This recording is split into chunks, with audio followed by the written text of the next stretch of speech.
Good afternoon. I hope everyone's enjoying their week so far. For our weekly discussion this week, I had toyed with it one way or another.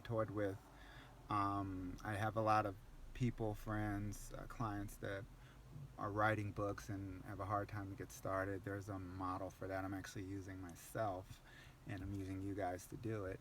And then there are other ways to do that too. I was gonna give that, but then I changed my mind because this week been dealing a lot with pricing and how people price their product and what people do to price their product. Am I pricing it too high? Am I pricing it too low? And I just want to go through just a few of the tried and true pricing models that work. Everything works if you have the right conditions. So there is no, oh, this is a bad pricing model, this is a good pricing model. For the industry or the business that you're in, there are models that work, and you shouldn't deviate from that. That's why, as a little side note, I always tell people if you're going to go into business for yourself, go and do something that you know how to do as opposed to what your passion is. Hopefully, your passion is what you know how to do, but a lot of people make that mistake. I give the example of the stockbroker that wants to be a baker.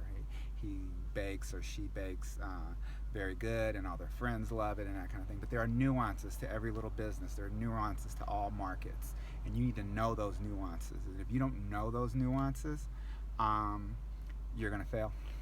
You're going to fail. I don't care how good you are, how much you love it. You're going to fail, and that's why people fail mostly when they get out on their own. They do the thing they've always wanted to do, and not what they actually know how to do. So back on the pricing. I'll get off that soapbox. The pricing models that come to mind, we're just going to talk about the pricing models for services. If you own a product, that should be pretty simple. You know what it costs. Hopefully know what it costs to make that product. You should know that the total cost of the product should be less than 35%, and then you have other things you throw in there. The total cost of making the product should be 35%, and you throw other things in there. If you're dealing with anything less than that, you better be good at what you're doing. So, um, on to this with pricing. If you do a service, and it's kind of hard if you're a consultant or a tax attorney or a lawyer or somebody who doesn't have necessarily a tangible product. You don't make the fidget spinners that everybody likes, or this car that I'm sitting in, or the shirt that I'm wearing. All those have direct costs in there, and they're pretty tangible. But what about if you're a JKT and you save people money? Even that I have a tangible cost. I can just tell you what you're spending and what we can do. You save your money. But if you are of a service business and your deal is you're trying to get it going and you're wondering about how to price, there are a couple models that you can do. One is portfolio pricing. Portfolio pricing is simply you have a suite of products and each one with a different cost and a value to the customer. You can sell them individually, you can sell them as a portfolio, and you price it that way. Um, but you offer it to the customers, whether it's individually or as a portfolio, for the price that's of maximum profit to you.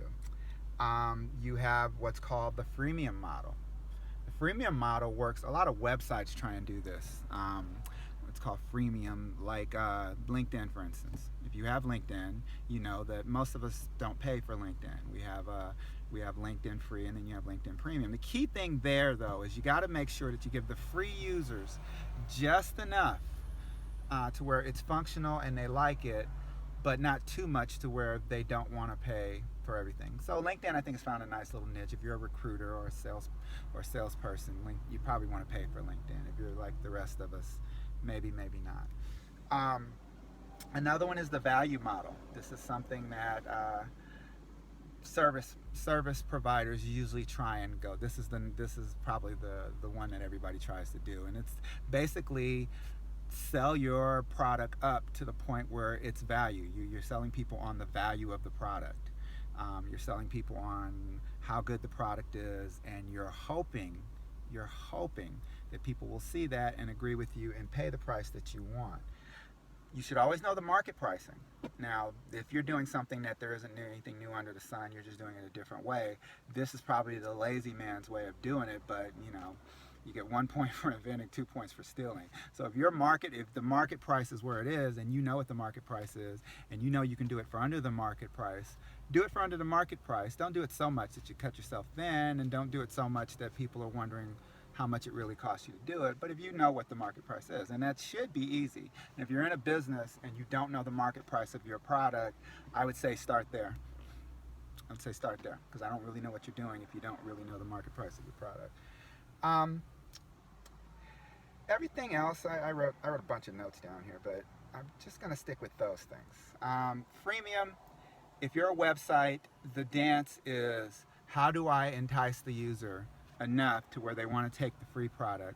Because the deal of making it back on advertising is very hard to do. Advertisers aren't paying what it is, and unless you've just got the content of contents, which if you do, you should charge a huge subscription for it, period. But unless you've got the content of all contents, I would not go with hoping that advertisers paying for whatever it is you're doing will pay the bills. Now maybe if you're a blogger and you're a big blogger and your bills are basically your living expenses, maybe, if you've got content, and that's the key thing, is content. But I would look at, honestly, you look at value pricing, but understand the value of your customer and what your customer thinks and needs. And that takes a little bit of research up front. If you have a service business, value pricing, in my opinion, is probably the way to go, assuming you have something of great value. That'd probably be the way to go. That's it for this week.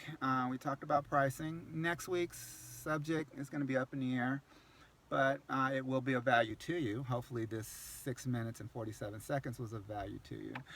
Look forward to it. Everybody have a safe week. Nothing but peace and love here from West Los Angeles. Thanks.